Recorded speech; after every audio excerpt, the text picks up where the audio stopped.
사랑하는 나눔가족 여러분, 반갑습니다. 말씀으로 시작하는 토요일 아침입니다. 하나님은 가나안 땅에 가나안 족속들을 몰아내지 않으시고 남겨두셨죠. 이스라엘이 그 땅 주민들을 쫓아내지 않았기 때문입니다. 그러나 오늘 본문은 하나님께서 이스라엘을 시험하기 위하여서, 전쟁을 가르치기 위하여서 그리하셨다고 말씀합니다. 여호와께서 가나안 모든 전쟁을 알지 못하는 이스라엘을 시험하려 하시며, 이스라엘 자손의 세대 중에 아직 전쟁을 알지 못하는 자들에게 그것을 가르쳐 알게 하려 하사. 시험의 대상은 가나안 정복 전쟁을 알지 못하는 세대들입니다. 정복 전쟁을 안다는 말이 무슨 말일까요? 정복 전쟁은 하나님 나라 백성이라면 반드시 알아야만 하는 영적 전쟁입니다. 이것을 영적 전쟁이라 부르는 이유는 이 전쟁은 세상의 전쟁과 완전히 다른 방식과 다른 목적을 가진 전쟁이기 때문이죠. 하나님은 가나안 족속을 진멸하라 하셨습니다. 그렇게 하신 것은 그래야만 그곳에 완전히 새로운 나라, 하나님이 다스리는 나라를 건설할 수 있기 때문입니다. 우상을 섬기는 나라, 힘으로 다스리는 폭력의 나라는 정의와 평화의 나라, 사랑의 나라인 하나님 나라와 공존할 수 없습니다. 이것들을 깨끗이 갈아엎어야만 하나님이 다스리시는 새로운 나라를 세울 수 있는 것이죠.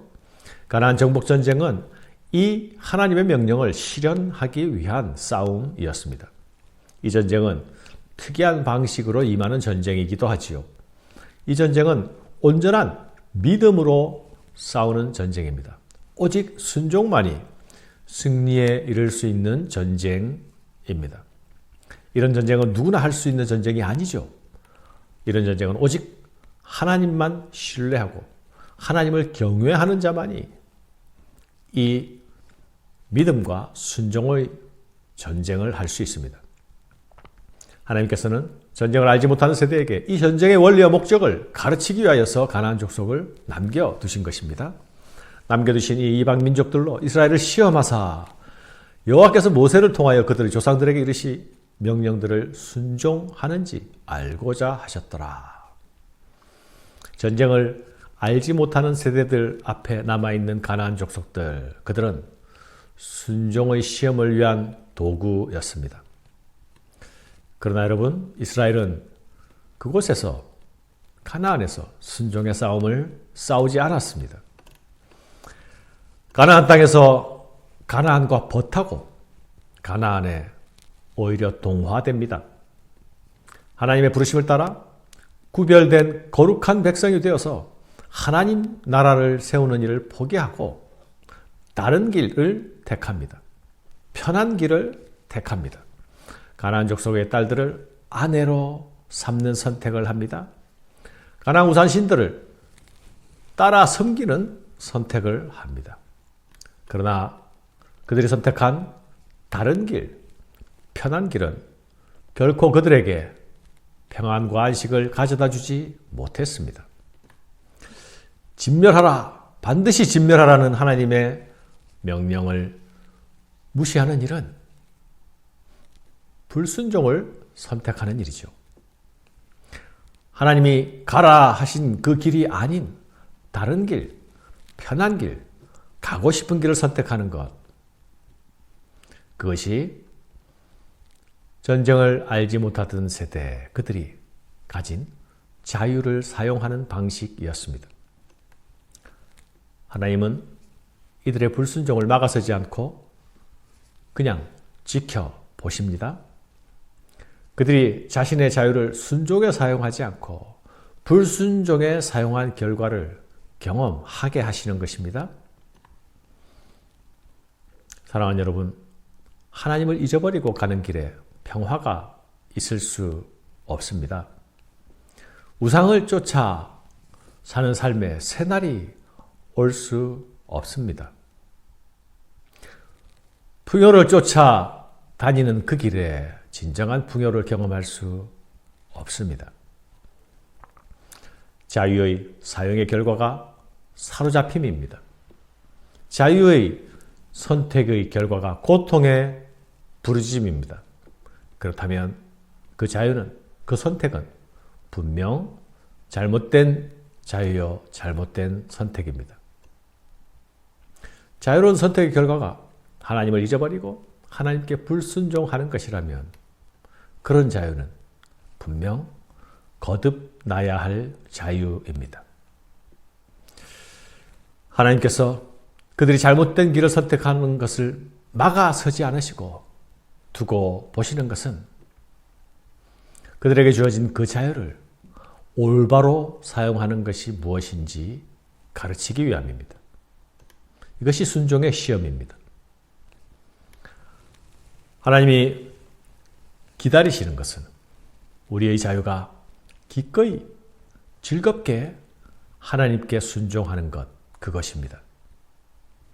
이런 자유의 사용은 오직 사랑하는 자만이, 사랑 안에서만이 사용될 수 있는 자유입니다.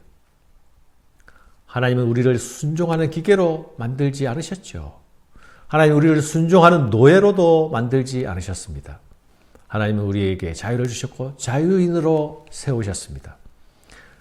우리를 자신의 사랑의 대상으로 삼으신 것이죠. 이제 가나안 땅은 안식을 누리는 땅이 아니라 순종을 위한 시험의 땅이 되었습니다. 그들이 아직 안식에 이르는 자유의 사용에 대해서 알지 못하기 때문이죠. 가나안 땅에서 그들에게 주어지는 시간은 이것에 대해서 알아가고 배워가고 경험해가고 채워가는 시간입니다.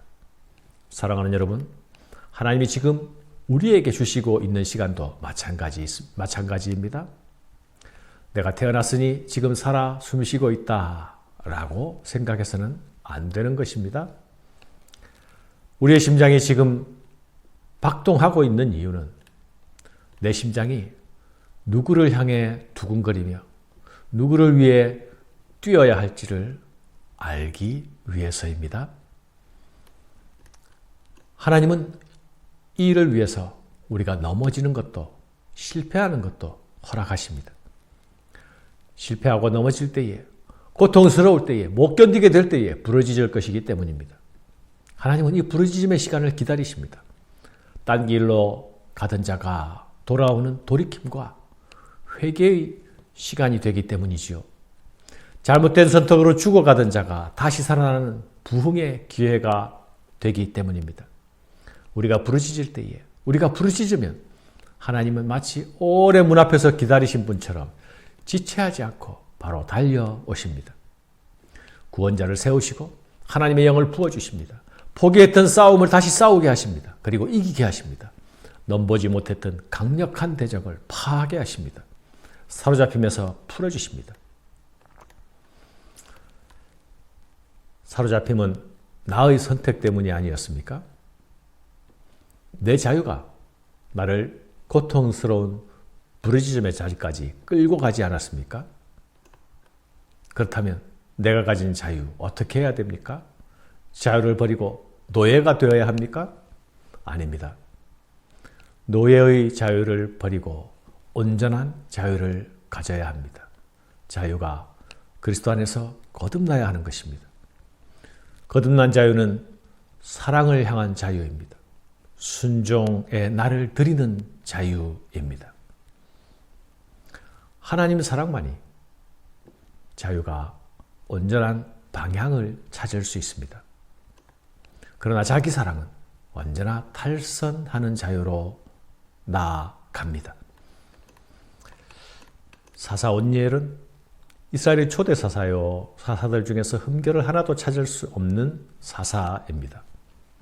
그의 믿음과 신앙은 이미 갈렙의 드빌 전투에서 나타났지요. 아무도 나서는 자 없는 그 어려운 싸움에서 스스로 자원하는 선봉장으로 섰습니다. 그가 사사가 되어서 불순종의 이스라엘을 구해냅니다. 40년의 평안을 가져다 줍니다. 그러나 그도 우리와 같은 사람이었기 때문에 때가 되면 죽습니다. 이스라엘 사사들은 모두 이처럼 불꽃처럼 타올랐다가 연기처럼 사라집니다. 모두 한 시대를 비추다가 사라집니다. 그러나 여러분, 하나님은 우리에게 영원한 사사를 주셨습니다. 예수 그리스도입니다. 그분은 전에 죽었지만 지금 영원히 살아계신 분입니다. 우리는 그분 안에서 40년의 평화가 아니라 영원한 평화를 누립니다.